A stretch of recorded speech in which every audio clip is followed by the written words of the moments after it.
احتشام صاحب، یہ جو جنریشنز ہیں اس میں ایک تو آپ کس پارٹی کو آپ بھی وہاں پہ دیکھ رہے ہوں گے سارا دن، آج ہم دیکھتے رہے ہیں کہ رپورٹنگ ہوتی رہی ہے، کون سی پارٹی کا آپ کو پلڑا بھاری دکھائی دے رہا ہے اور آپ کیا سمجھتے ہیں کہ توازن قائم کرنا چائنا اور امریکہ کے لیے درمیان بنگلہ دیشی نئی حکومت کے لیے کتنا چیلنجنگ اور اوور ویلمنگ ہوگا آنے والے وقتوں میں؟ دیکھیے ہم اس وقت جو صورتحال ہے وہ آج کا الیکشن تو مجھے بڑا واضح طور پہ جس طرح لگ رہا ہے کہ یہ ایک بہت ہی غیر معمولی اور تاریخی نوعیت کا یہ الیکشن ہے، اور یہ 15 سال کی بدترین عوامی لیگ کی حکمرانی کے بعد حکمرانی کا سیاسی ڈھانچہ جو ہے وہ یکسر تبدیل ہوا نظر آتا ہے وہاں پہ. اور جس طریقے سے بھارت آؤٹ ہوا ہے یہاں سے، جتنی تیزی کے ساتھ ہوا، اتنے ایسا ان کو کہنا چاہیے انفلوئنس ان کا رہا. اب ساری دنیا کو فوکس اس وقت بنگلہ دیش میں اس طرح سے ہے کہ یہاں کا ریجنل انٹرنیشنل اب نیا ماحول کیا بنے گا. آپ نے دیکھا کہ جو اس وقت چائنا، ہندوستان، امریکہ کے انٹرسٹ ہیں، پھر ساتھ ساتھ پاکستان کی جس طرح ایک بہت ہی زبردست سینرجی ڈیولپ ہوئی ہے ان کی ساری پوری قوم کے ساتھ. آپ دیکھ لیں آج ان کی پوری قوم، اب تو وہ عوامی لیگ ہی ختم ہوگی، نہ ان کے لیڈر ہیں جو بات کر سکیں، سارے یک زبان ہو کے پاکستان سے تعلقات کو بہتر سے بہتر کرنے کی امید لگائے بیٹھے ہیں. اور جس طریقے سے پاکستان نے آؤٹ آف دی وے جا کے بنگلہ دیش کی کرکٹ ٹیم کا معاملہ، اور آپ نے جس کو کہنا چاہیے کہ اس سے ہندوستان کی رسوائی ہوئی، بنگلہ دیش کی پرائیڈ بحال ہوئی، اور یہ طے کروایا گیا وہاں پہ کہ جی بنگلہ دیش کو رائلٹی بھی ملے گی، پیسہ بھی ملے گا. آپ نے اس کی جگہ اسکاٹ لینڈ کو کسی اور ٹیم کو رکھ لیا. اور دوسری طرف یہ ہوا کہ جس طریقے سے اب انہوں نے کہا ہے کہ جی ایک ایونٹ بھی دیا جائے گا ان کو، تو میرا خیال ہے یہ بنگلہ دیش کی بہت بڑی کامیابی ہے جس پہ ہندوستان کا میڈیا سیکھا ہوا بیٹھا ہوا تھا. اب دیکھیں، اب اہم سوال اس وقت جو آپ کر رہی ہیں نا، وہ تو ہے کہ آج کے الیکشن میں تو بڑا واضح طور پر لگ رہا ہے ایز وی اسپیک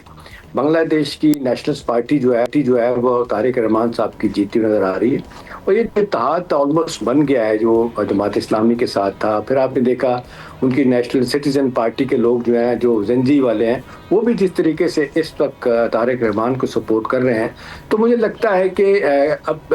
جو خالدہ ضیاء صاحبہ کے بیٹے ہیں، جی بیٹے ہیں ان کے، تو یہ لگتا ہے کہ یہ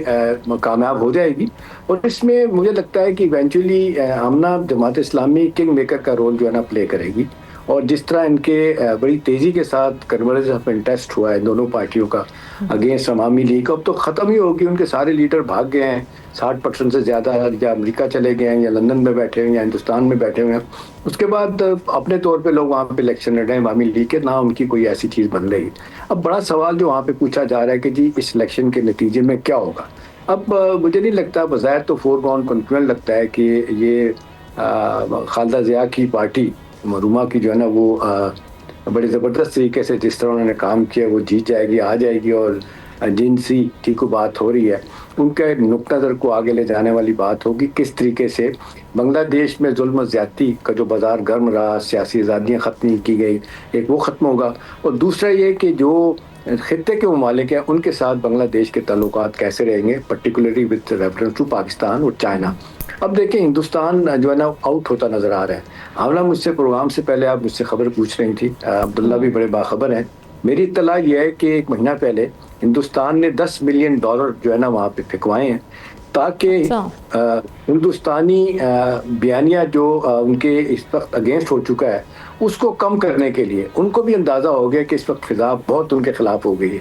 اور میری بڑی سالڈ اطلاع ہے کہ کس طریقے سے پیسہ انہوں نے پہنچایا، اور کوشش کر رہے ہیں کہ جی وہ سوری کر کے تھوڑا سا واپس آئیں، کیونکہ انہوں نے دیکھ لیا ہے یہ ہائی ہینڈڈ رویہ ان کا. جس طرح آئے دن لاشیں پھینکتے تھے بنگالیوں کی بارڈر پہ، ان کو احساس ہوا کہ معاملہ خراب ہو گیا ہے تو بالکل پاکستان کے جس کو کہتے ہیں گود میں جا رہا ہے، چائنا کی گود میں جا رہا ہے. امریکہ دور بیٹھا ہوا ہے، امریکہ کا صرف انٹرسٹ اس حد تک ہے کہ چائنا کے انگریس بہت زیادہ نہ ہو، چائنا کا جو جس کو کہنا چاہیے اس کے اپنے انٹرسٹ ہیں وہ اتنا بڑھ نہ پائیں. اور دوسری طرف چائنا کو یہ مسئلہ ہے کہ آپ دیکھ لیں کہ عوامی لیگ کے زمانے میں بھی ان کو اتنی زیادہ ان سے پریشانی نہیں تھی کہ یہ حکومت ویسی ہے نہیں رہتی. ان کا آمنا انٹرسٹ ہے کہ جو انہوں نے وہاں پہ پروجیکٹ شروع کیے ہوئے ہیں، وہ جو ڈھانچہ انہوں نے جس طریقے کا بنایا ہے اپنا کنیکٹیویٹی کا، وہ ان کی خواہش ہے یہ پورا ہو اور استحکام رہنا چاہیے. اس حوالے سے ان کی اب تھوڑا سا یہ نظر آتا ہے بڑے دنوں کے بعد یہ اطلاعات آ رہی ہیں کہ ان کو بھی لگ رہا ہے کہ ایک پائیدار حکومت بننے جا رہی ہے اور ان کے انٹرسٹ پروٹیکٹ ہوں گے. امریکہ کا جو سوال ہے، امریکی جو اس وقت شو کر رہے ہیں وہ کہہ رہے ہیں کہ جی بنیادی